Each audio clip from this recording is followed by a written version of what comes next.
Oh no, we're good for now. I'll holler back at you when ready.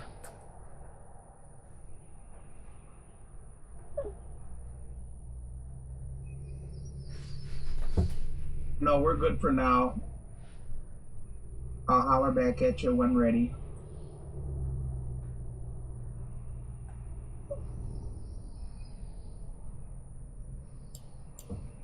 No, we're good for now. I'll holler back at you when ready.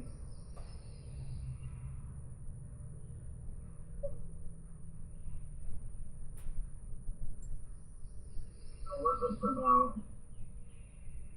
I'll holler back at you when ready.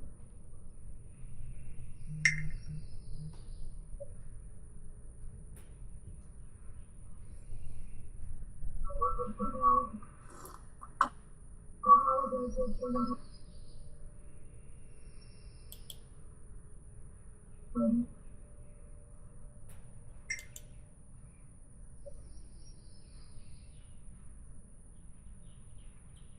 No, we're good for now. I'll holler back at you when ready.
Are always the ones who stay calm.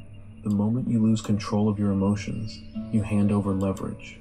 If someone knows they can trigger you, they own you. If a situation can get under your skin, it controls you. If your emotions are constantly reacting to the world dictates your reality. Now, imagine the opposite. Imagine becoming someone who simply doesn't bite the bait anymore. A passive-aggressive comment. You don't even flinch. Someone trying to test you, they get zero reaction. Life throwing unexpected obstacles at you, you adapt and move on. This isn't about ignoring problems. It's about refusing to let problems own you. When you master this, people start treating you differently. They don't test you as much. They respect your space. And the best part? You start making decisions based on logic and intention, not on knee-jerk emotional reactions.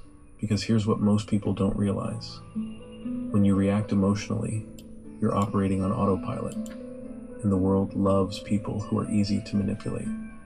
Marketing teams, they prey on your impulses. Toxic people, they thrive on getting under your skin. Systems of control, they rely on people who can't detach. You see, when you react, you are predictable, and predictable people are easy to control. But when you stop being easily moved by things, when you become an observer instead of a reactor, suddenly you gain something that 99% of people will never have: true freedom.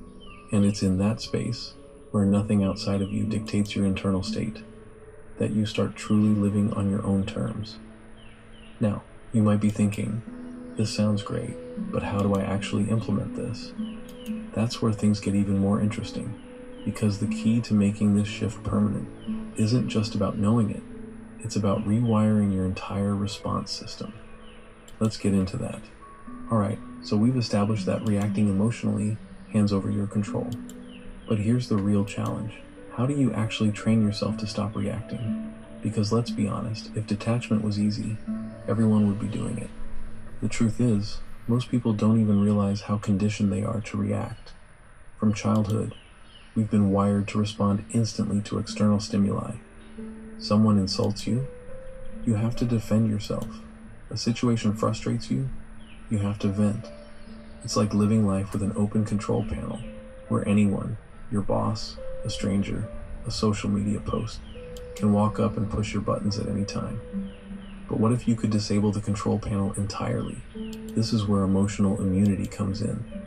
And no, I'm not talking about ignoring emotions or becoming a robot. I'm talking about training your brain to break the cycle of automatic reactions. Step 1. Observe, don't absorb. Most people absorb every situation like a sponge. If someone is stressed around them, they become stressed. If someone is rude to them, they feel personally attacked. Instead, you need to become the observer. Let's say you're at a coffee shop and the barista is having a rough day. She snaps at you for no reason. The average person immediately absorbs this energy. Why is she being rude to me? I didn't do anything wrong. Now their mood is affected. But an observer sees what's happening without absorbing it. Oh, she must be going through something. The event still happened, but the difference? It didn't enter your system. This is detachment in action. You let the world move around you, but not through you. Step 2. Master the pause. Ever notice how every regrettable decision is made in the heat of the moment? That's because emotional reactions bypass logic. They hijack your brain. The fix? Pause before reacting. Someone says something offensive? Pause. Anxiety kicks in? Pause. You feel the urge to argue? Pause. That tiny moment of stillness gives your brain a choice: react automatically or respond intentionally. And that choice, that's where all your power is. Here's a pro trick. Before responding to anything, mentally ask yourself, is this worth my energy? Because 99% of the time, it's not. Step 3. Starve the drama. Drama, whether in relationships, work, or social circles, feeds off of reactions. It's an ecosystem that thrives on emotional responses.